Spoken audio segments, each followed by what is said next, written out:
હવે તો આપણે નસીબદાર છે કે કેન્દ્ર સરકારની અંદરમાં પણ આપણા સંસદ છે એ મંત્રી છે ને ડેવલપમેન્ટ કરવા માટેના ઘણા બધા પ્રોજેક્ટો આવતા હોય એટલે હવે ગામની અંદરમાં આડેધડ ચાલવું ના જોઈએ.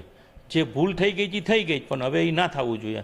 અને હજી પણ હું તો એમ કહું છું કે જે બિલ્ડિંગોની અંદરમાં રૂપિયા જ કમાવા માટે આડેધડ બિલ્ડિંગ બન્યા છે એની તપાસ તો થવી જ જોઈએ. હકીકત છે કારણ ગામના વિકાસની વાત છે, કોઈ વ્યક્તિ કે કોઈની યારે વાંધો નથી પણ આ ક્યાં સુધી આપણે ચલાવશું ને આવું આવું ચાલશે તો આવતી પેઢી માટે શું થશે? પોરબંદર માણસ જન્મે છે એના પગ વધે છે પણ જમીન નથી વધતી, એ પણ વિચારવું જોઈએ. દરેક સમાજને લાગુ પડતો વિષય છે અને અંદર એના કારણે ઘણી બધી મુસીબતો ગામમાં આજે ખરીદી કરવા કોઈ બૈરારે જવું હોય તો ટ્રાફિકની સમસ્યાઓ છે, કોઈ જગ્યાએ જાહેર લેટ્રિન બાથરૂમ સારા નથી એ પણ કોઈ વિચારતું નથી. એટલે આપણે અપેક્ષા એ રાખીએ કે બધા ગામની અંદરમાં સારા લોકો ભેગા થઈને આયોજનની અંદરમાં રહી કલેક્ટરશ્રી, કમિશનરશ્રી, એસપી સાહેબની કામગીરીના ભાગરૂપે બધાને સાથે બોલાવીને મેળાવડો કરવો જોઈએ. એ ભૂતકાળમાં જે કંઈ ભૂલો કરી છે અને એની તપાસ થવી જોઈએ કે ખરેખર એમાં પાર્કિંગને બધી વ્યવસ્થા એને બતાવી પ્લાન પ્રમાણે છે કે નહીં.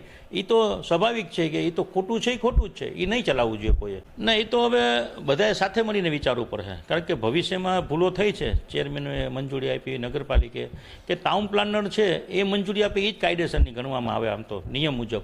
હવે તો નગરપાલિકા નથી, મહાનગરપાલિકા બની છે એટલે ઘણી બધી ગામની અંદરમાં મુસીબતો છે એ દૂર કરવી જ પડે, નહીંતર ગામનું ડેવલપમેન્ટ નહીં થાય.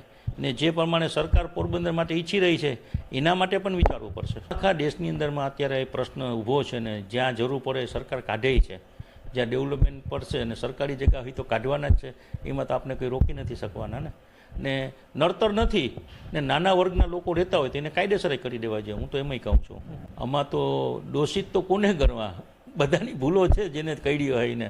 પણ હવે એવું લાગે કે વિચારશીલ લોકોએ છે ને આમાં આગળ આવવું પડે.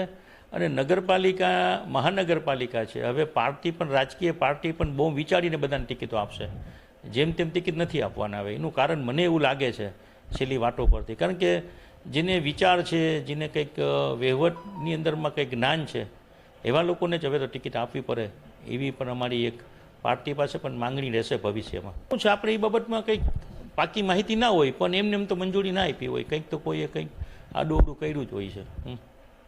હવે એ ભૂતકાળ બની ગયું છે, ભવિષ્ય માટે ના થાય એના માટે દરેક લોકોએ પોરબંદર માટે કડક અમલવારી કરવી જરૂરી છે.